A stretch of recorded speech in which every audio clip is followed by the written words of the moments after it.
Hey Justin. Hola. Hola. ¿Quieres hablar español? Oh. No. So, Justin, I just wanted to talk to you for a minute. As you can just do what you're doing. Okay. But and Nell, hi Nell. I don't want to see the back of your head. Hi, sorry, I didn't realize. That's okay. I thought that was just like, yeah. This is Nell, one of Justin's students, apprentices, and I'll talk to you too. I'd love to talk to you. But this month we are especially focusing on our carriage driving brethren in the cities, as you know, we're big supporters of the carriage horses, especially in New York City right now, who are under terrible attack by the very radical animal activists who are there, who are in a lot of being fueled by a very rich real estate developer who would like to get rid of all the horses so that he can take over that very valuable real estate. So anyway, there's an epic struggle going on in the city right now, and we're dedicating this month at Blue Star to bring some more understanding for just the general public about what carriage driving is, what the carriage industry is. And Justin grew up doing that kind of work. He's really a city boy, even though that's kind of hard to believe these days. But that's where Justin and I met, and Justin, as one of the founders of Blue Star, also shared the vision of doing something important and useful for the working horses in the world, in that we want to try to help bring understanding so that people can look at them in an informed way instead of being yelled at by activists telling them that they're being abused. So, Justin, what are your feelings around all that? And what is your experience in the city, first of all? How many years, you were like driving since you were 18, right? Yeah, something like that. You know, I don't know how many years I was driving in the city, like 7 or something, might be accurate. But like you supported yourself going through school and everything, and yeah, was your pastime? I remember hooking up with you on the weekends, looking forward to it. Yeah, and you know, it's like going through school for stuff, you know, it doesn't matter what I was going to school for. And I was like on a computer, you know, on a box or something all day. Then I started driving and it was like, wow, what am I doing going to school for this computer stuff, you know? Like when I started driving. But you're a good obedient son, I should say. Yeah, and you yeah. did Well, do I had it. to do that. You know. Your dad loved it. Yeah, sometimes you have to do something to learn why you don't want to do it. Yeah. And, like really appreciate, you know, other things. Exactly. Learn what you really want to do. So cool. But driving for me, you know, I started doing it and really found my passion and really found, you know, deep love and connection for horses. And I don't know why. Like, I'd ridden and before, and just for some reason, like having that disconnect by being behind a horse kind of forces you to find a greater connection. Ooh. And there's an unlikely scene. It just forces you to find a way to connect, and that's kind of what I found really beautiful about that. Yeah, especially being a city boy. Yeah, and the relationship that, you know, carriage driver has with their horse, it's really special. You know, you're together all day, you know, 5 days a week, and you're down there and you're in there, you're out there in the elements, and you know, you have to like tough that out together. And it really like helps you to form a beautiful connection. Yeah. And yeah. you know, I've been thinking about and you have to give a tour on top of it. Yeah, and you have to give a tour. So it's like all these things that you have to think about, and you still have to think about driving your horse, not hitting any cars. You know. Yep. You have to like fight off SEPTA buses. Yep. And stand your ground. Yeah. With your beautiful horse. With your horse, and there's so much trust there. Yes. Yes. 'Cause there's some conditioning there, but it's not all conditioning, you know, it's trust. Yeah. And if you go out there and you don't have trust, you know, you'll get in trouble. Yeah. Yeah, exactly. Very, very, very good point. And yeah, I mean, what are your feelings about, like, I have feelings that come up when I was attacked for driving. Like, how has it affected you? Well, it really hurts. Yeah. You know, I feel like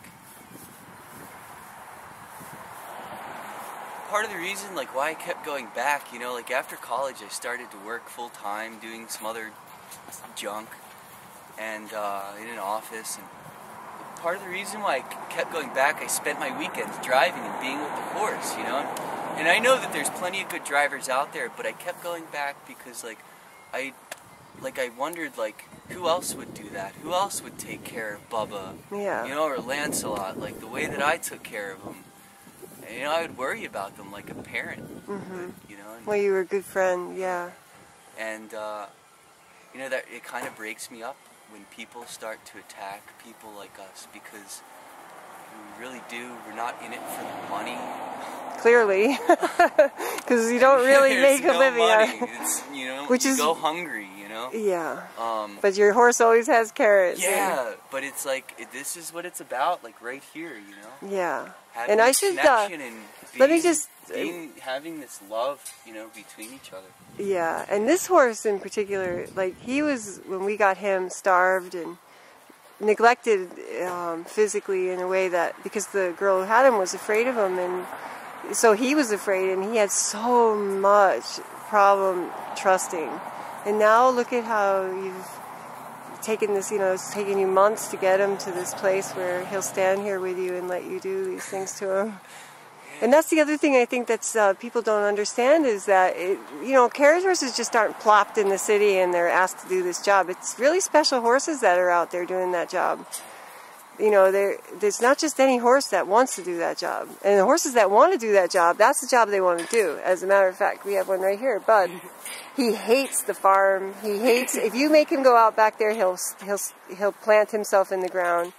But if you take him down the street or anywhere around trucks or noise or traffic, he loves it. It's what he lives for. So, you know, it's a special kind of horse, too, to want to do that. Absolutely. And to take that life from them is like really, some horses like showing off like that. Yeah, yeah. And you know, I think about, I think about like the human connection there too, like not just with me, the driver, but easy baby. Oh, there's Elvis. But all the lives that Bill is gonna change, you know. Like, this horse is special. They all are. But this horse, wow. Yeah. He's so special, and I know that he is healing. He's healing me. It's unbelievable. Yeah. The way that he's changed my view on horsemanship. And, okay. Poor Elvis is homesick, and everybody's picking on him. It's a bad day today. Elvis, I'm sorry, honey. It's going to get better. Ooh, don't worry about Elvis. Yeah, he's nice. You don't need to be mean, Bill. You remember you used to be in the same spot as him. God, I wish they thought like us sometimes. I know. I see how they're like mean to each other sometimes. But they're making each other strong. They are, yeah. It's part of the dynamic, you know. Yeah. They need that. Yeah. They need that dynamic. You know, and even with the carriage horses in the city. Hey!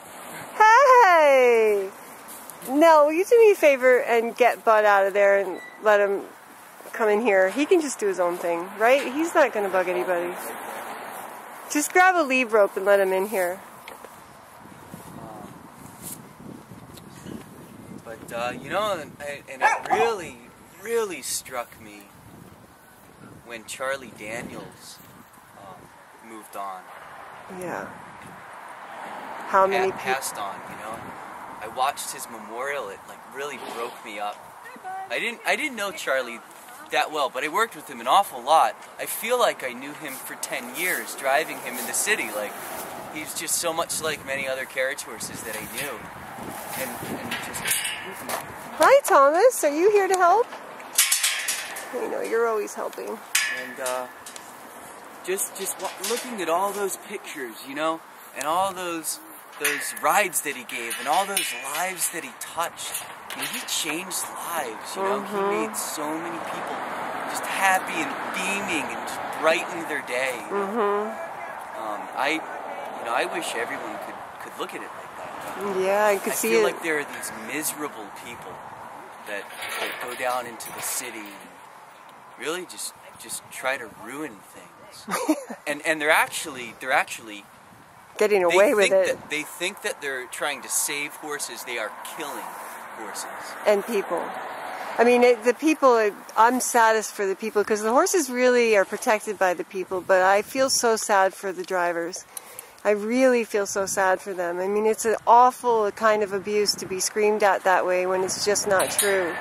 And to be told you're an evil scum, you know, abuser when you love your horse as much. And especially guys like Connor, who's been in his blood now for generations, and Steve Malone, who, you know, second, third generation carriage drivers who are carrying all this knowledge of, you know, 19th century driving and with so much pride, and to be screamed at the way that they are. And I just, you know, they're just such great men to take that every day and not explode. It's incredible. And then I've watched activists on film like egg them on to get a reaction up from them, you know, and well, just let him out here. I would think let him go eat some hay.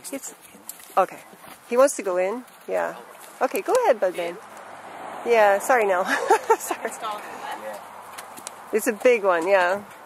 Bud, so that's interesting, okay? A lot of people think that, just like Pam was just saying, a lot of people think that horses, want this pasture. Yeah. Or want, to be free and not. Bud wants to drive. He just wanted to come. Look at this boy. Someone else out. Anytime he wants to be taken out. Tom too. Anytime we hitch Come on, do something with me. You know, he's just waiting for someone to work with him. I wish I could pet Tom. I know. He's missing Mark today. Yeah. Yeah, and Bud, he really wants to be in a stall. Yeah. He likes it. You saw it's that. safety. It's comfort. Yeah. He's all of his needs are provided there. You know. Yeah. There's nothing wrong with that. Yeah. Yeah, and he loves it. And he's an old veteran and loved his job, and he deserves to be cared for and supported. And without a doubt, horses, their needs should be taken care of. And I firmly believe that work is part of that, and a routine, a job, a purpose. And through working with many horses, but specifically through working with Mike, seeing him coming from a draft horse like Mike, coming from a riding background, and then coming into this place where he's learning how to do this job, how to pull, how to work hard. He loves it. He's so proud of himself. And just the way that he's carried himself. His old owner, Jackie, she notices the difference. Yeah. The way that he carries himself, he's so proud. Yeah. It's really beautiful. He just went to go check out Gracie getting trained. Yeah. And he was like, wow, I can do that. Wow, I can do that, Yep. So there's that sense. Talk about old timers. These two old girls here, their dad was a legendary teamster. And they are constantly looking for something to do, even though they're old. That's like the geriatric crew right there. They're all in their 30s. They hang together. And they get admired on the fence. That sense of purpose and that work. And connection. It's great. Yeah, and connection with us, with two-leggers. Mm-hmm. It's so important to them. And it helps develop a really well-balanced, happy horse. Yeah. Body, mind, and spirit.